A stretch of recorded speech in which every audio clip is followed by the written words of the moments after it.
گھر میں مکمل سکون تھا اور وہ جانتا تھا کہ مہمان چلے گئے ہوں گے۔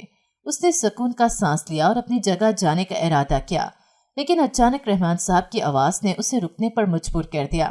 ارسل، مجھے تم سے ایک ضروری بات کرنی ہے۔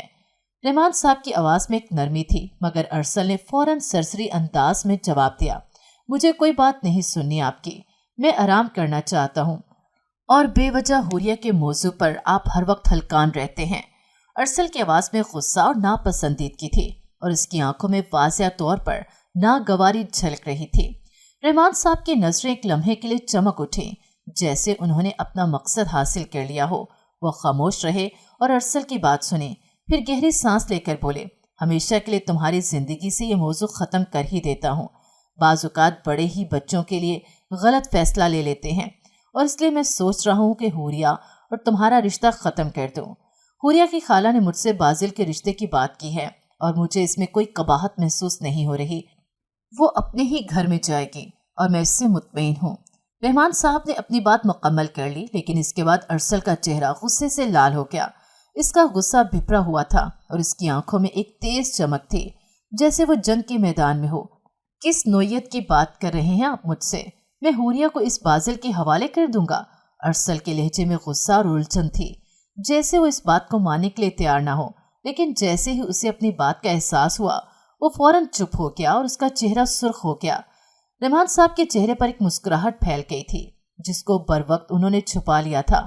ان کے چہرے کی چمک اور آنکھوں کی تیزی سے یہ صاف ظاہر ہو رہا تھا کہ ان کا مقصد کامیاب ہو چکا تھا۔ چند لمحوں تک دونوں خاموش رہے، اور پھر ارسل نے اپنا غصہ ضبط کرتے ہوئے کہا، اگر ایسا ہے تو ایسا ہی صحیح۔ آپ جانتے ہیں اگر ایک بار مجھ سے کوئی چیز وابستہ ہو جائے تو میں کسی کی نہیں ہونے دیتا، اسے برباد ضرور کر دیتا ہوں، لیکن کسی اور کو نہیں دیتا۔ کریں آپ لوگ رخصتی کی تیاری، میں راضی ہوں اس شادی کے لیے، مگر بابا یاد رکھنا آپ بہت بری طرح سے اس فیصلے پر پچھتانے والے ہیں آپ۔ یہ کہہ کر ارسل اپنی جگہ سے اٹھا اور لمبے لمبے قدم چلتا ہوا اپنے کمرے کی طرف بڑھا۔ رحمان صاحب کی مسکراہٹ مزید گہری ہو گئی تھی، کیونکہ وہ جانتے تھے کہ ارسل نے اپنی بات کہہ دی تھی، اور اب یہ ان کے لیے ایک نیا راستہ تھا۔ گھر میں ایک غیر معمولی رونق آ چکی تھی۔ شاہ مینشن میں خوشیوں کا آغاز ہوا تھا، اور یہ منظر ایک خواب کی مانند محسوس ہو رہا تھا۔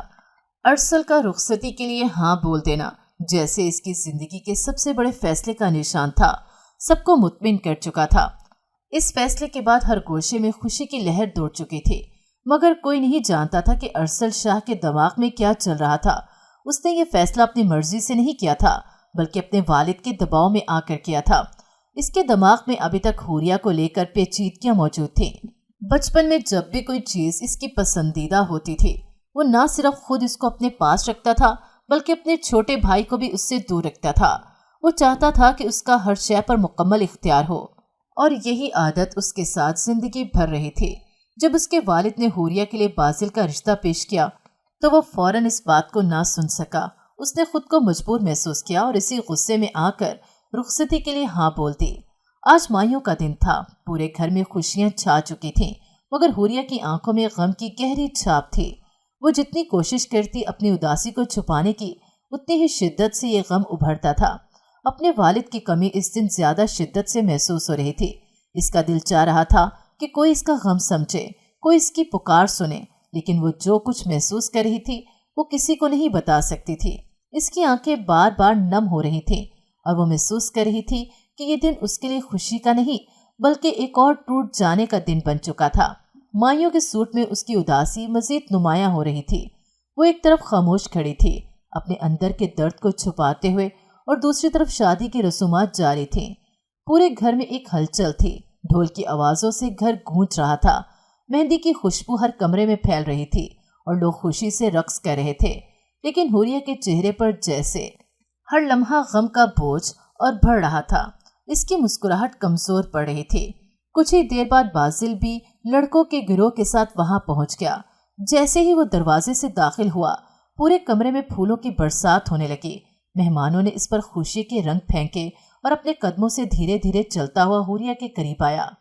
جب اس کی نظر حوریہ پر پڑی تو اس کی آنکھوں میں ایک لمحے کے لیے پسندیدگی کا جذبہ ابھرا، مگر وہ فوراً اپنے جذبات کو چھپانے میں کامیاب ہو گیا۔ وہ سمجھتا تھا کہ آج کا دن حوریہ کا دن ہے، اور اس کا کام صرف رسموں کو ادا کرنا ہے۔ اس نے حوریہ کے سامنے آ کر رسومات ادا کرنا شروع کر دی، لیکن حوریہ کی نظر میں وہ خوشی نہیں تھی جو ایک دلہن کو اس موقع پر ہونی چاہیے۔ حوریہ کی آنکھوں میں غم کی ایک عجیب گہرائی تھی۔ وہ ہنستی ہوئی لڑکیاں، ڈھول کی تال پر تھرکتے لوگ، رنگین سروں میں بھی خوش نہیں ہو پا رہے تھے۔ اس کی دنیا میں اس وقت بس ایک خالی پن تھا، ایک ایسا سوراخ کی طرح جس میں کوئی خوشی پوری طرح داخل نہیں ہو پاتی تھی۔ وہ دل کی گہرائیوں میں اپنے والد کو یاد کر رہی تھی، وہ لمحے جب اس کے والد نے اس کے سر پر ہاتھ رکھا تھا اور اس کی ہر خواہش کا خیال رکھا تھا۔ ہر طرف خوشی کی لہر تھی، لیکن حوریہ کے اندر کچھ اور ہی تھا۔ وہ ایک کمرے میں چلی گئی اور اس کی آنکھوں سے آنسو بہنے لگے۔ وہ نہیں جانتی تھی کہ کیا جائے، کس سے بات کرے۔ اس کے دل میں ایک سنگین کشمکش تھی۔ اس کا دل چاہ رہا تھا کہ وہ ارسل سے بات کرے، کہ وہ اس سے اپنی بے چینی اور غم کا اظہار کرے، لیکن وہ جانتی تھی کہ ارسل اس وقت ان سب باتوں سے بے پرواہ تھا۔ وہ اپنے فیصلے پر اڑا ہوا تھا اور اس کے لیے یہ سب کچھ محض ایک رسم کی طرح تھا۔ جب حوریہ نے باہر قدم رکھا تو پورے گھر میں ایک خوشبو سے پھیل گئی۔ ہر کسی کی نظریں اس پر تھیں اور وہ اس کے ہر قدم پر مسکرا رہے تھے، لیکن حوریہ کی مسکراہٹ کسی نہ کسی دکھ کی چپ میں ڈوبی ہوئی تھی۔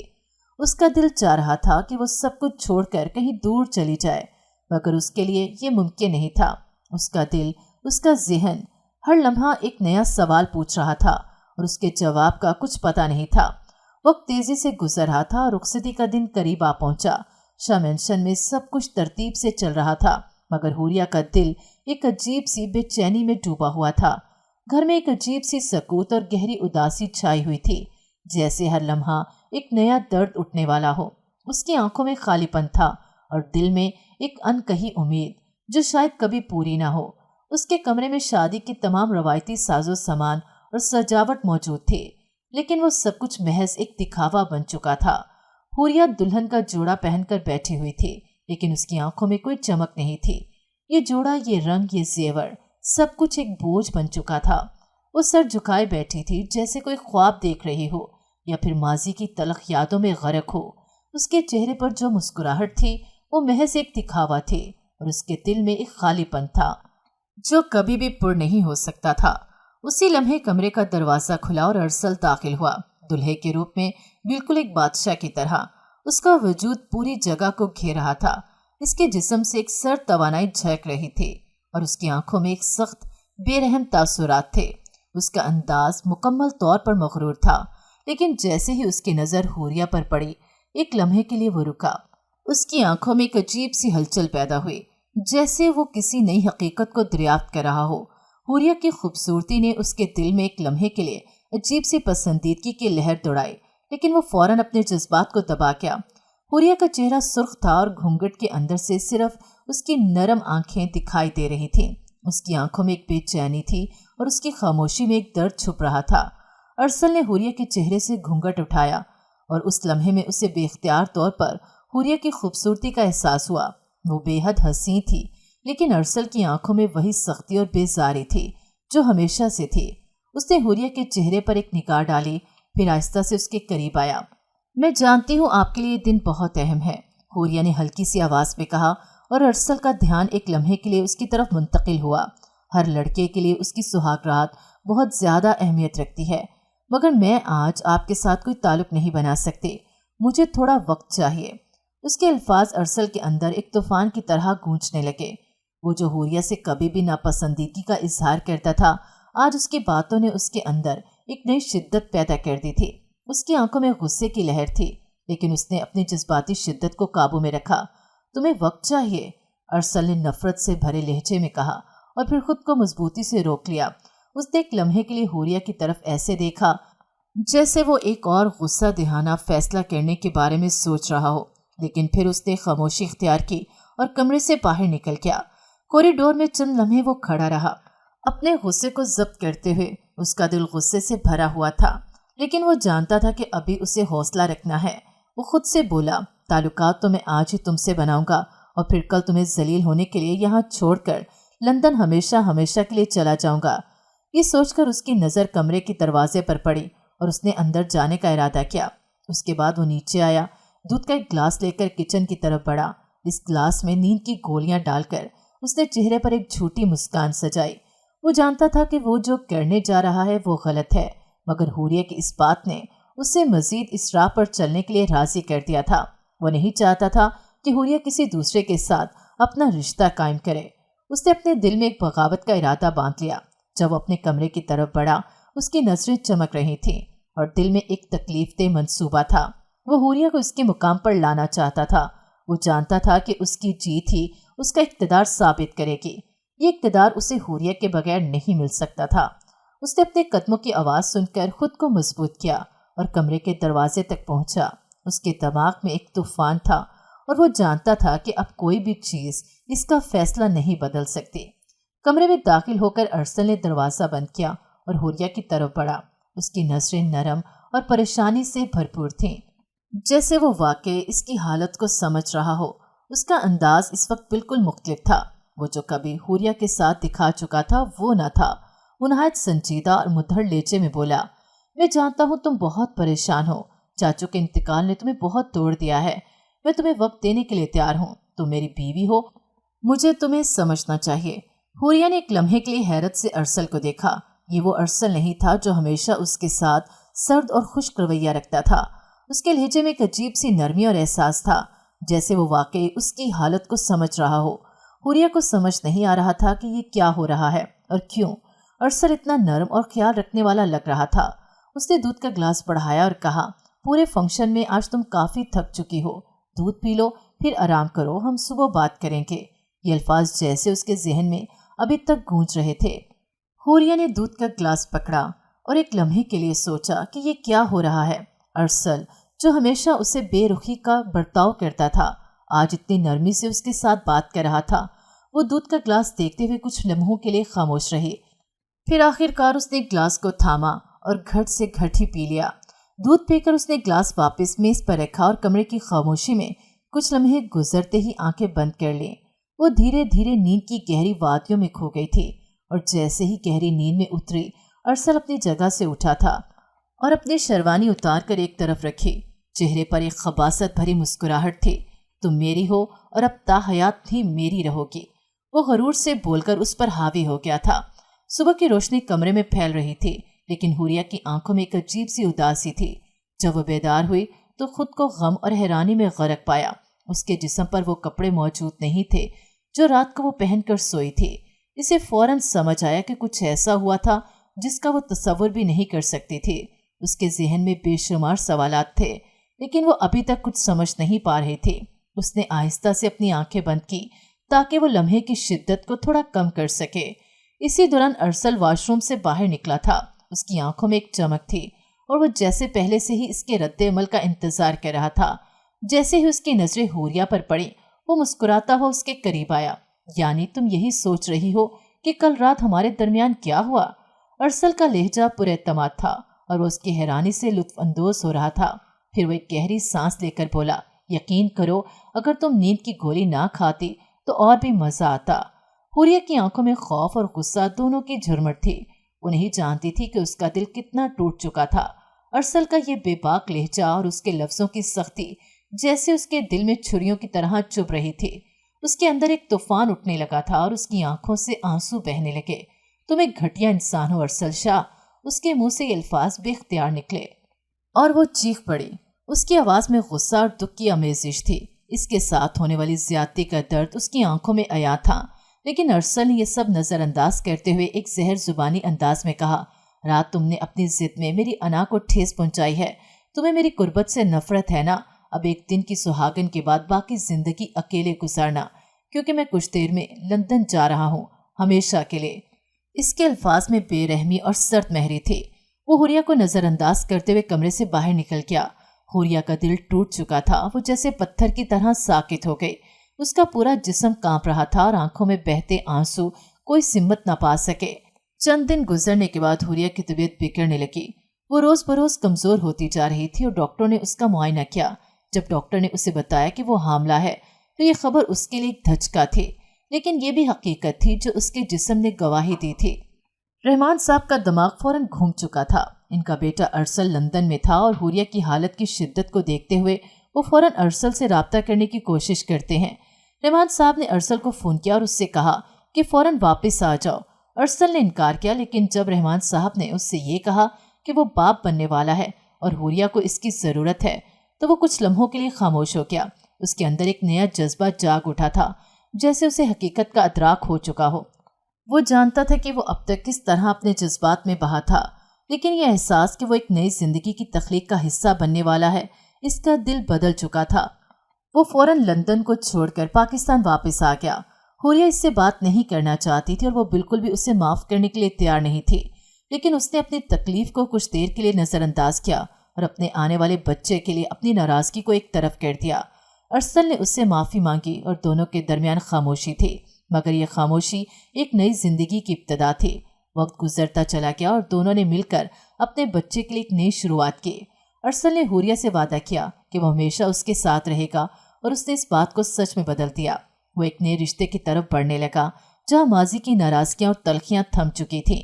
پورے 9 مہینے بعد خدا نے انہیں پیاری سی بیٹی سے نوازا۔